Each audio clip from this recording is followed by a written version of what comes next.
这个小孩是监狱里最有面子的囚犯，虽然狱友们都是杀人犯，但却没人敢错过他的1周岁生日，就连狱警也特地赶到牢房里为他庆祝。见大家这么给面子，小孩满意的拍起了巴掌，然后一口气把蜡烛吹灭，得意的享受着众人的掌声。紧接着，狱友又专门为他举行抓周仪式，可小孩对眼前的文具和玩具无动于衷，反而直接从桌上抓起一副手铐，高兴的笑出了声。所有囚犯都愣住，场面一度十分尴尬。为了缓解气氛，狱警小孔连忙举起相机，为大家美美的拍了一张照片。然而大伙实在太高兴，忘了控制音量，把正在巡逻的方警官给引过来，把他们逮了个正着。方警官把众人赶出牢房，挨个贴墙站好。小孩不知道发生了什么，还以为要玩捉迷藏，冲着妈妈傻乐。但很快他就察觉到气氛有些不对劲。方警官从牢房里拿出照片，质问他们是谁拍的。妈妈站出来想帮小孔开脱，可方警官却完全不想听他解释，3两下就把照片撕碎，像扔废纸一样扔到了地上。妈妈气得要死，但为了小孩，她不敢出声，只能低眉顺眼地接受批评。여기서 내 여봐라고 봐주는 거 없으니까 알아서 행동해. 따라와. 方警官走后，妈妈仔细把照片粘好。这张照片比任何人想的都要珍贵，因为如果不出意外的话，这可能是她和孩子唯一的，也是最后的一张合照。2年前，刚刚怀孕的妈妈为了反抗家暴，失手造成丈夫死亡，被判处10年监禁。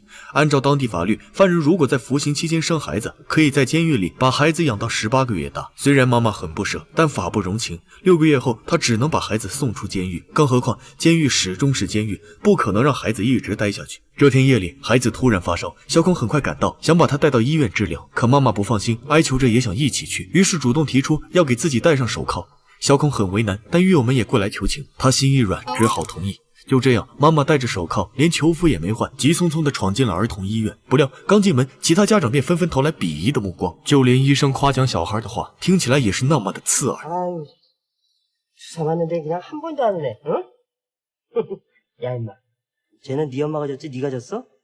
왜 우는 것도 눈치를 보고 그래, 응? 虽然医生知道自己说错话，立马道歉，但妈妈的心里却蒙上了一层厚厚的阴霾，心里特别内疚。她轻轻地抚摸着儿子手上的胎记，想把这微小的形状永远记在心里。妈妈轻轻地唱着摇篮曲，可刚唱2句，声音就哽咽了。作为杀人犯，她不想让孩子记得自己，于是在心里做出了一个痛苦的决定。然而，无论妈妈有多难受，生活仍旧在继续。为了带孩子去看看外面的世界，她打算在监狱里办合唱团，因为监狱长说，只要合唱团办得好，她就能得到1天外出的假期。可是合唱团里都是重刑犯，气氛很紧张，每次排练都要打架。为了让合唱团能办下去，妈妈把小孩带到活动室，希望大家能看在孩子的份上好好排练，不要内讧。不料话还没说完，她一想到宝贝儿子即将离开自己，便怎么也忍不住当着所有人的面哭了起来。 그때까지만이라도 우리 민우 많이 아껴주시고 사랑해주세요.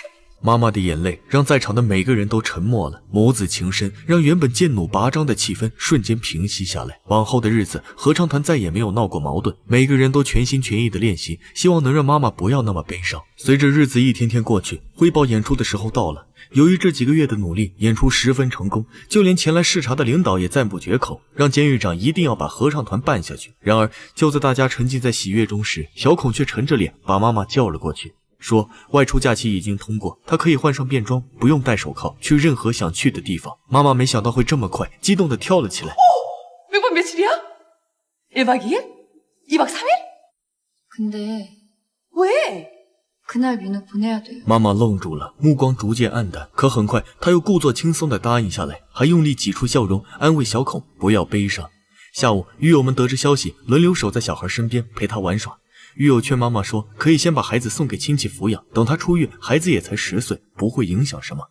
可妈妈却觉得自己是杀人犯，会影响孩子的正常生活，没资格做孩子的母亲，于是固执地拒绝了这个提议。一转眼，分别的时候到了，狱友们哭得稀里哗啦，妈妈也忍不住流出了眼泪。可尽管再不舍，她还是默默地把儿子带出牢房，坐上了开往福利院的汽车。在福利院，小孩头一次走进游乐场，他玩得很开心，根本不知道妈妈会离他而去，把他送给别人。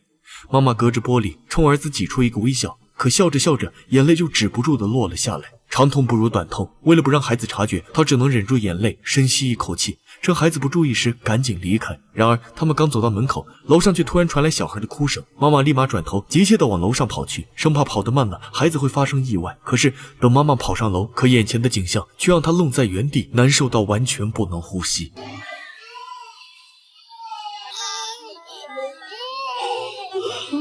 妈妈崩溃了，可为了孩子能有新生活，她不敢进去，更不敢让孩子看到自己，只能无助地撑着玻璃墙，哭得撕心裂肺。孩子走后，妈妈就像失了魂一样，没过多久便病倒了。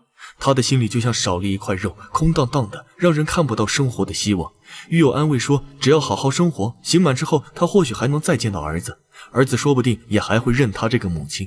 于是妈妈重新回到合唱团，在大家的帮助下，她不再封闭自己，逐渐变得开朗起来。合唱团也随之越办越好，成了监狱的金字招牌。时光荏苒，秋去冬来，一转眼已是4年之后。这天，小孔突然冲进活动室，兴奋地说，他们合唱团将以特邀嘉宾的身份参与全国女子合唱大赛演出。不仅如此，每位成员还能邀请家人到场，演出结束后还有和家人会面的时间。听到消息，合唱团都沸腾了，可妈妈却笑得有些苦涩，因为她完全不知道孩子如今在哪儿。就算知道了，她也不想再打扰孩子的新生活。第二天晚上，妈妈怀着复杂的心情与合唱团一起到达了剧院。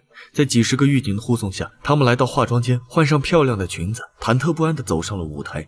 舞台上，妈妈眼中含着泪水，唱得十分卖力，试图用这样的方式来冲淡对孩子的思念。一曲唱罢，全场欢呼，合唱团出色的表现赢得了在场所有人的尊重和认可，就连刻薄的方警官也情不自禁地为他们鼓掌。然而，就在大家激动不已时，舞台的灯光却突然熄灭。没等众人反应过来，主办方便为合唱团送上了一份特殊的礼物。看着迎面走来的男孩，妈妈突然愣住了，她如遭雷击，难以置信地睁大双眼。舞台上每一个动作都必须严谨，可妈妈实在是忍不住低头看向男孩的左手，那里有一个小小的胎记，虽然不明显，但她永远不可能忘记这个形状。